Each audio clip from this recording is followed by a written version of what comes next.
everyone for introducing me. I've actually been on the call since 1 o'clock and it's been a very interesting, engaging conference. So thank you so much to the organisers and thank you for the opportunity to speak today.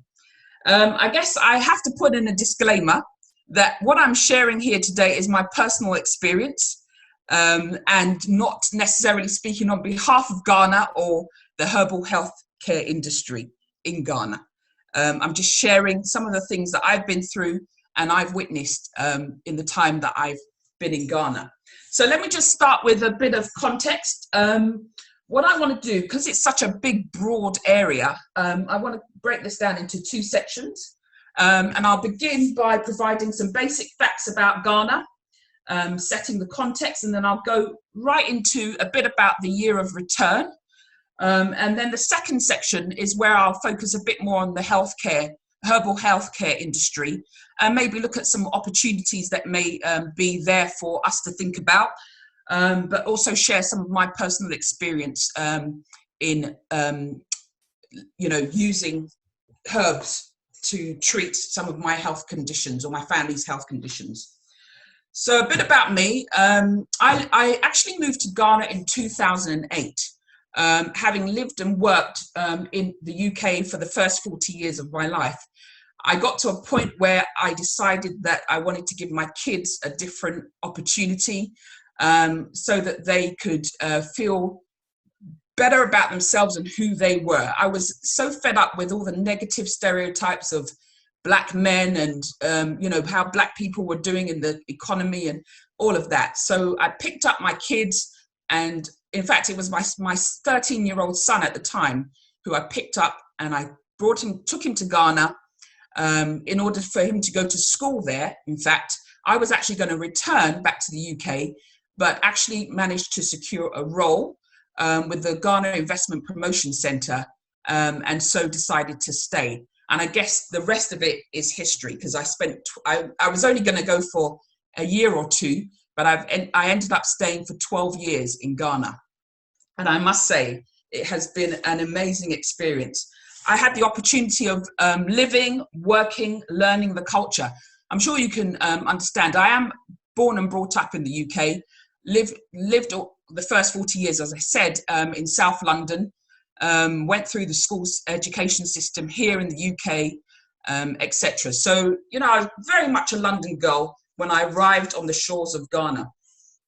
So just in terms of going back to some of the core, for those of you, I'm sure everybody or a lot of people know about Ghana, but in order to give you a bit of an overview, Ghana has been described as one of the fastest growing economies, certainly this year, and we're looking at the GDP growth of 8.8%, which is faster than most emerging economies globally.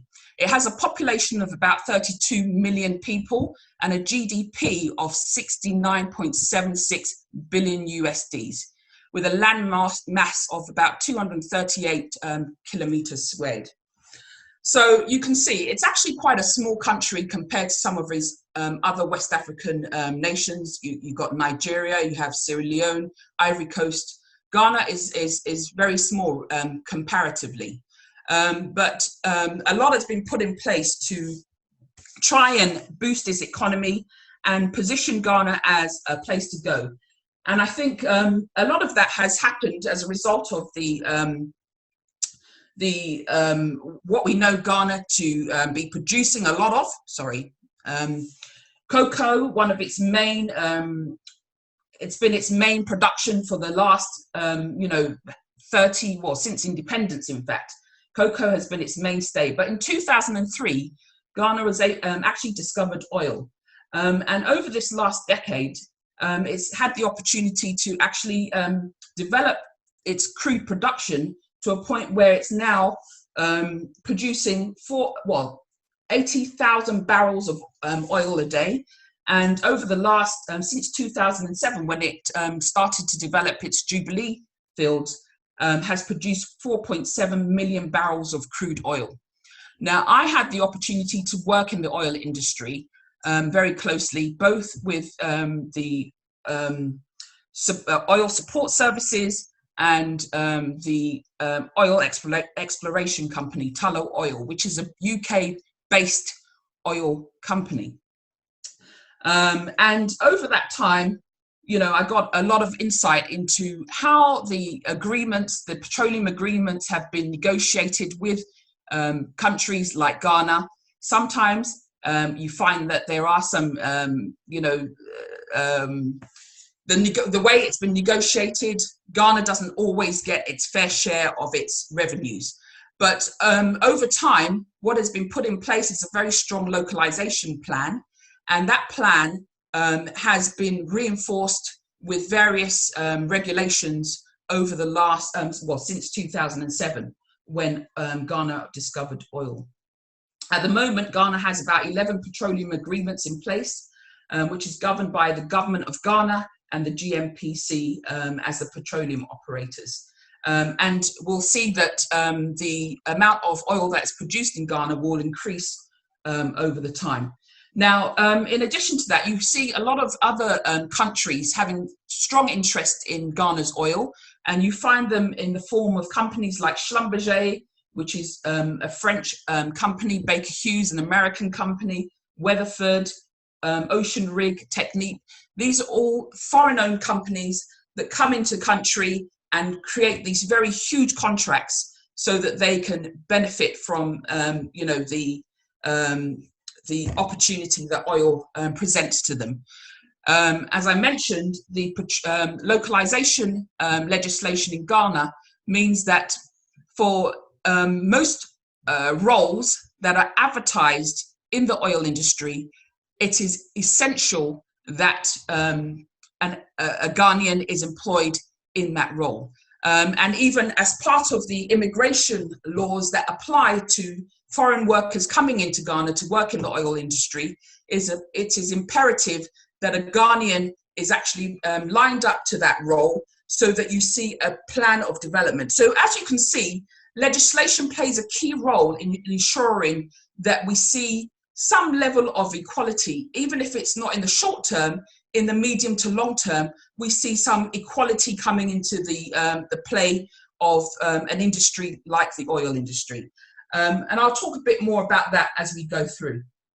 But I guess with the fact that I haven't got much time, I'm going to focus a bit more on what we saw last year in the tourism industry, where we saw the year of return. And I'm sure Ghana did a huge marketing campaign with the year of return. And I'm sure many of you on this call may have heard about the year of return in 2019. I was actually fortunate to be in Ghana at the time, and we were expecting about 500,000 visitors around that period. But I think Ghana became a huge spotlight, and in fact, we saw over 1 million visitors arrive on the shores of Ghana to celebrate the year of return. And we saw a number of celebrities show up. We had, you know, your Naomi Campbell's, Idris Elba, Steve Harvey, Cardi B, and a range of other people. And in addition to many other initiatives that came out of the year of return, 126 people actually gained citizenship to Ghana.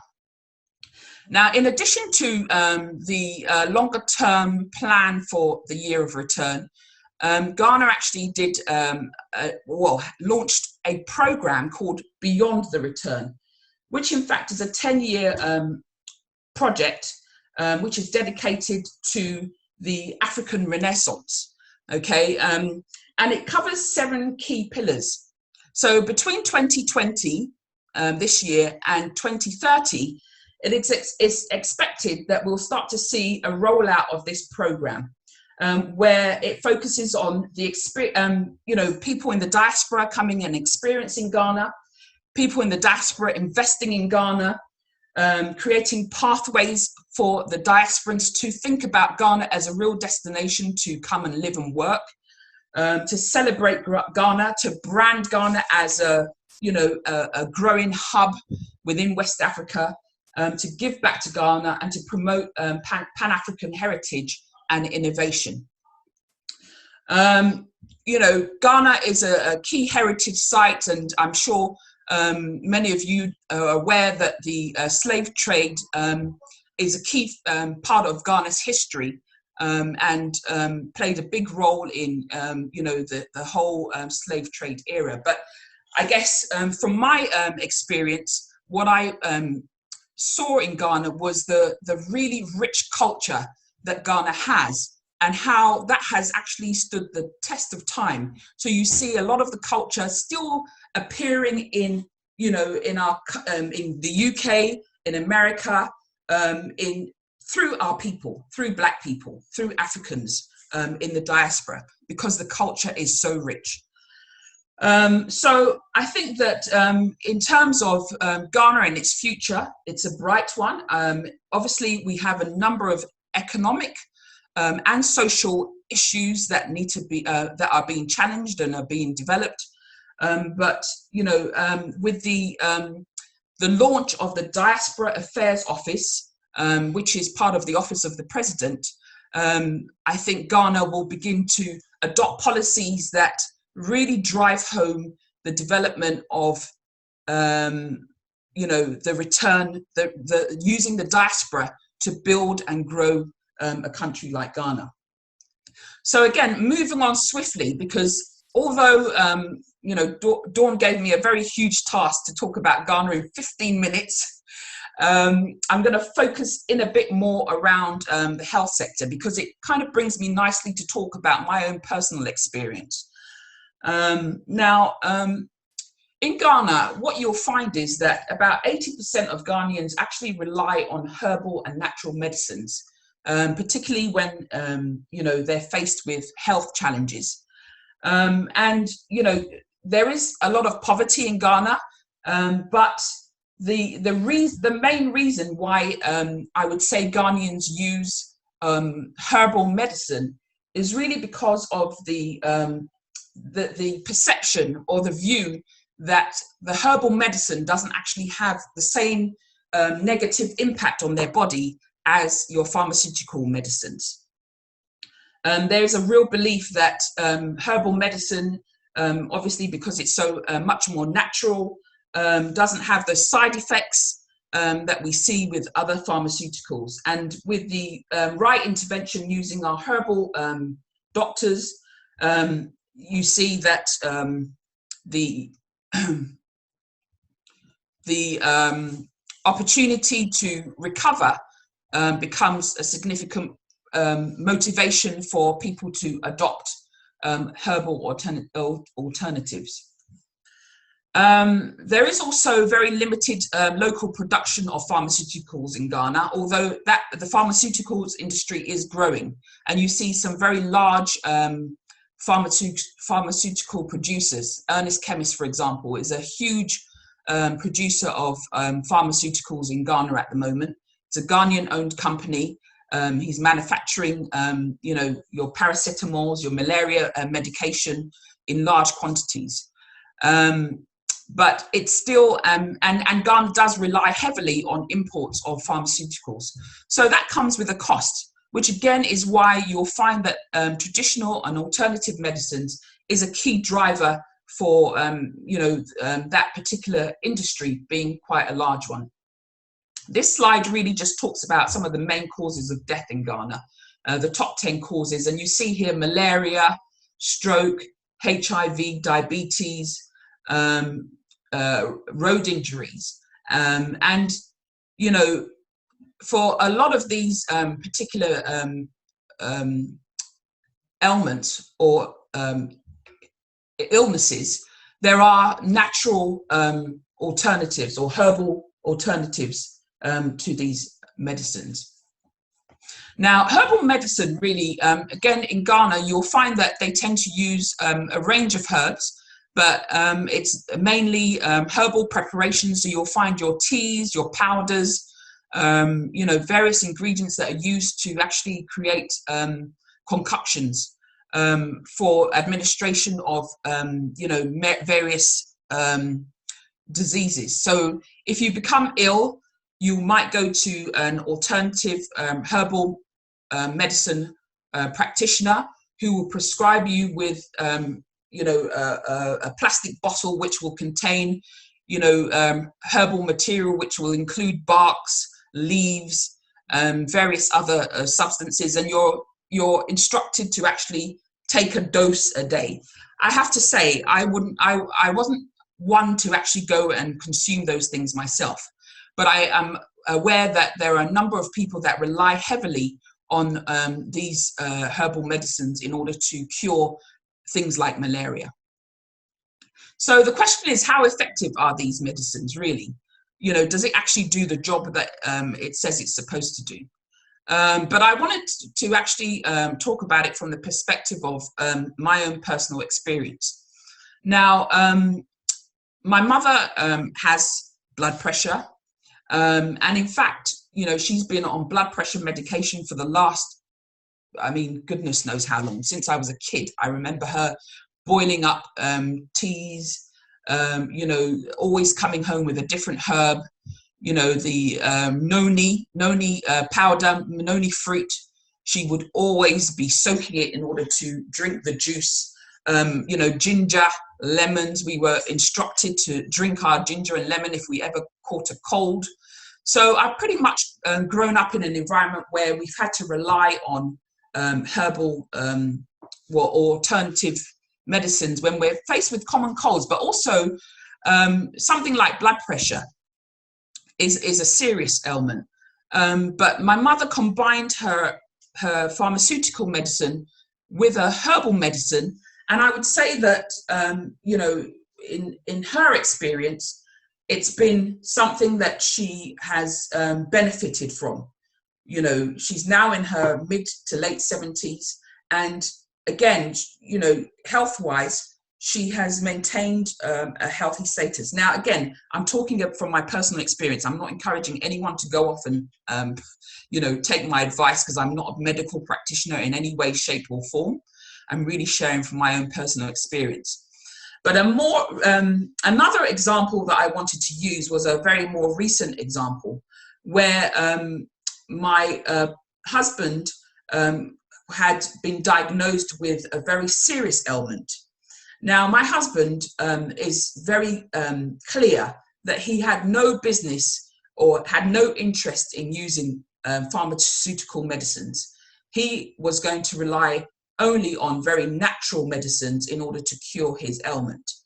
So in March of this year, he started a program of natural medicines, which included Dr. Sebi's, I don't know if anyone's heard of Dr. Sebi, but he's a very well-known herbal medicine promoter. And he started on the course of those medicines. So since between March and now, we have seen a 360-degree turnaround on his medical condition, because he has literally just stuck to this cell cleansing natural herb remedy method of curing his own illness. Now, again, I'm using this as a personal example. I'm sharing it as a personal experience. I cannot write a book or testify that this would work for anybody else. But, you know, as a result of seeing his transformation, I think it's impacted on myself. I mean, I already had that, you know, in my DNA, being brought up by a mum who was very much into herbal medicines. But I think, again, it's something that I'm very passionate about now. That is it that because pharmaceuticals is what we know, what we're familiar with, we don't think about other options of medicine. Well, again, in Ghana, where we see herbal medicines being used by 80% of the population, and very much reliant on it, it tells a bit of a story around you know, what is possible. And I'm going to talk a bit more about what we saw around COVID in Ghana. Now, these are the kinds of, I've just kind of highlighted 4 key organizations in Ghana that regulate and research into traditional and alternative medicines. You have, under the Ministry of Health, you have the Traditional and Alternative Medicine Directorate. So that's a specific directorate that has been set up by the Republic of Ghana to look into the benefits of traditional medicine. You also have the Centre for Plant and Medicine Research. That was set up again by the government of Ghana in 1975 by the Ghanaian government, and is now being run by a Dr. Oku Ampofo. And it's a centre that's based in Mampong, which is in the sub-regions of Ghana. And it spends all day looking at herbal medicines and extracting various elements that they can use to cure illnesses. And then you have the Ghana Naturopathic Medicine Medical Council, which is also an establishment that oversees the research and development and regulation of plant-based medicines and traditional medicines in Ghana. And that's just a picture of the doctor, promoting traditional medicines as a way of life in Ghana. So, I would say that is Ghana looking to formalize the knowledge? Yes, it's invested significant amount of money into formalizing natural and traditional medicines as an alternative to what we see from our big pharmaceuticals. And can this medicine be exported elsewhere? Well, I would say that it's actually coming through in the UK, and we're seeing it, and not just the UK, but globally now. We're seeing it through your Amazon and your e-commerce sites. Things like this Baobab, which is a very traditional powder in Ghana. It's seen as a superfruit powder. And provides excellent benefits to our health. And again, now it's become very popular in Ghana as an immune booster, and particularly around this time where we've had our, this whole COVID thing. You're seeing more and more of it, not just being used, exported abroad, but certainly being used locally as well. In addition to moringa. Ghana is blessed with moringa trees on every corner, and now we're seeing a huge export market coming through. And again, it's an immune booster, provides a lot of nutrients, so you can sprinkle it on your foods and your smoothies, etc., and provides a good source of nutrients. So just a bit about the commercial aspects of herbal suppliers. You'll find that there are over 100,000 herbalists across Ghana, and in 2018, they invested about 150 medical herbalists graduated from one of our leading universities, the KNUST, with a bachelor's in herbal medicine. So you can see the direction that Ghana's going in. They're not just looking at, the fact, making it part of the informal economy, but bringing it into the formal economy as a key way of treating ailments. You've got companies like Empire Herbal Centre, which is a leading herbal and drugs manufacturer in Ghana, and they're producing a range of products that cures ailments like sexual weaknesses, waist pains, immune boosters, weight loss, hypertension, and diabetes. So, again, you're seeing big businesses coming through that are benefiting from this traditional herbal medicines. So that leads me nicely to talk a bit more about what's happening in Ghana around COVID. Again, just like the rest of the world, Ghana experienced, its fair share of COVID cases. In March, on March the 12th, 2020, I'm being very specific here, the first 2 cases were identified in Accra, and it became the first time that we realized that it wasn't just a disease for Europeans, that it was actually going to impact on Africans as well. I think up until that point, when we had our first 2 cases, the word on the street was that it would never hit Ghana. Ghanaians are immune to it. We even managed to combat Ebola. Ebola jumped over from, you know, Sierra Leone and missed us and went to various other West African countries. So we're immune to COVID.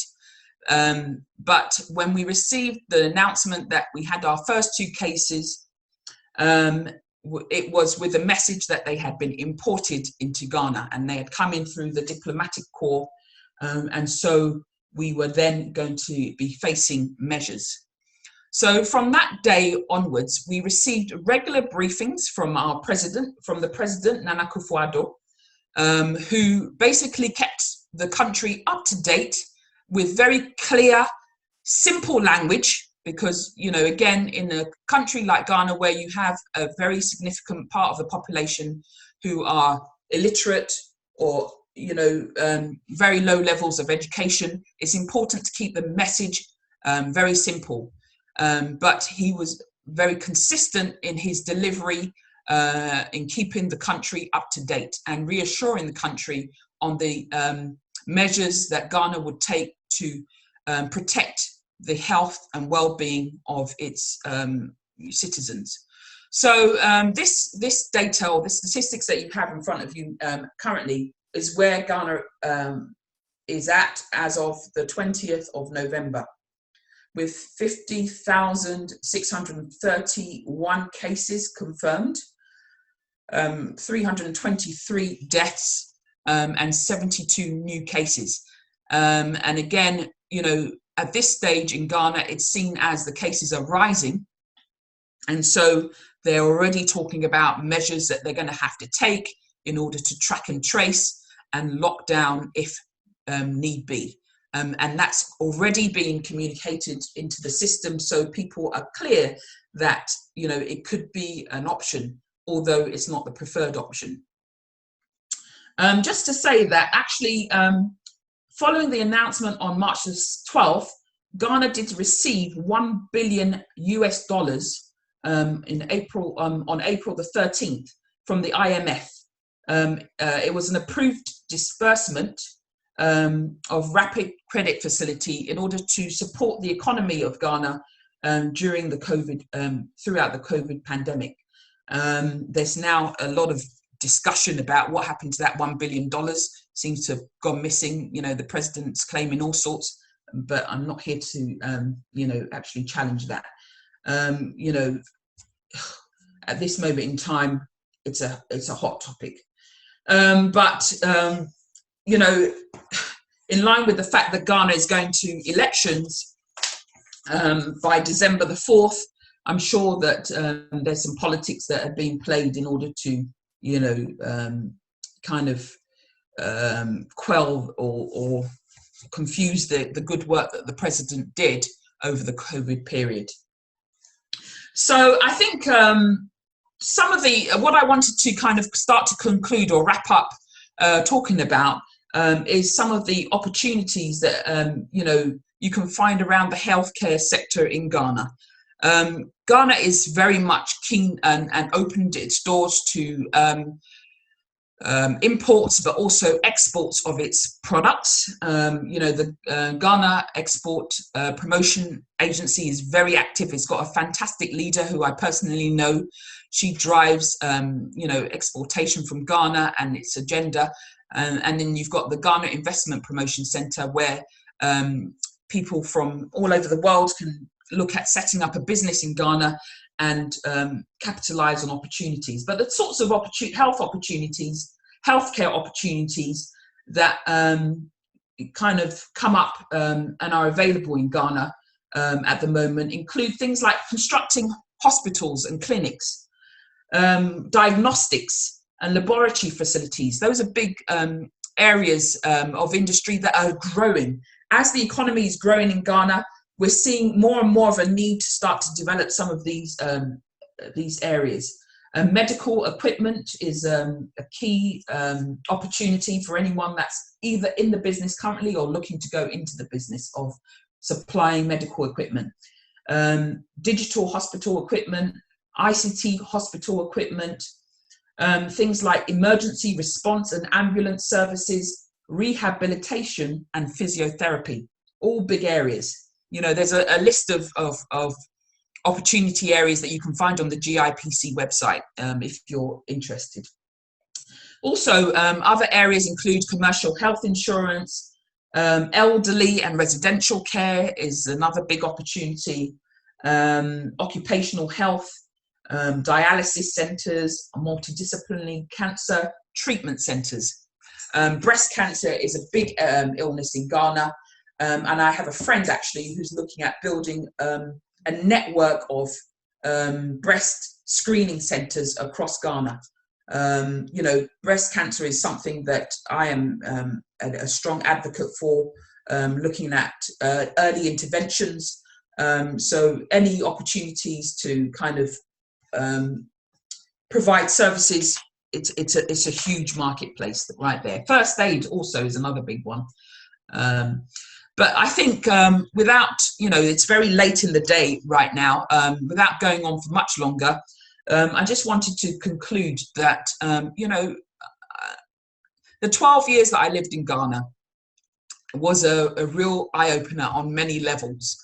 I grew as a person just because you kind of, a lot of things that you take for granted being born and brought up in this country. You know, I was very active in the Black empowerment movement. Some of you would know that, you know, I worked in various roles in empowering Black businesses, supporting Black businesses, and you know, but going to Ghana and living in Ghana and working in Ghana, it opened my eyes to the fact that I can sit here and complain about what is not happening in Africa, but the only people that are really going to affect the change in Africa are the Africans, us as people. And, you know, I stand by that because I saw that whilst working for an oil company in Ghana, it was fine employing these expats to come in and provide us with, you know, expertise, but they would never invest their money in Ghana. The minute you pay them, their money is being brought back to England to help the UK economy. You know, whereas when we employed Ghanaians, people like myself, returnees in Ghana, our money stayed in the economy. It's recirculated.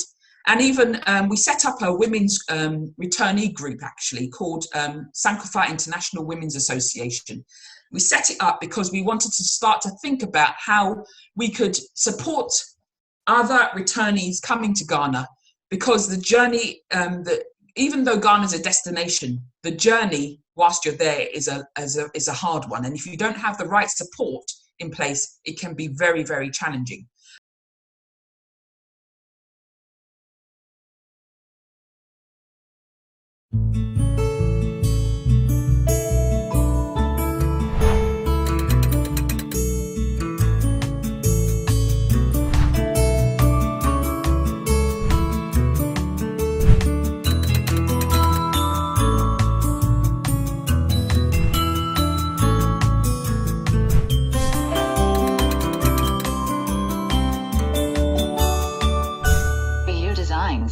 Fashion and furnishings.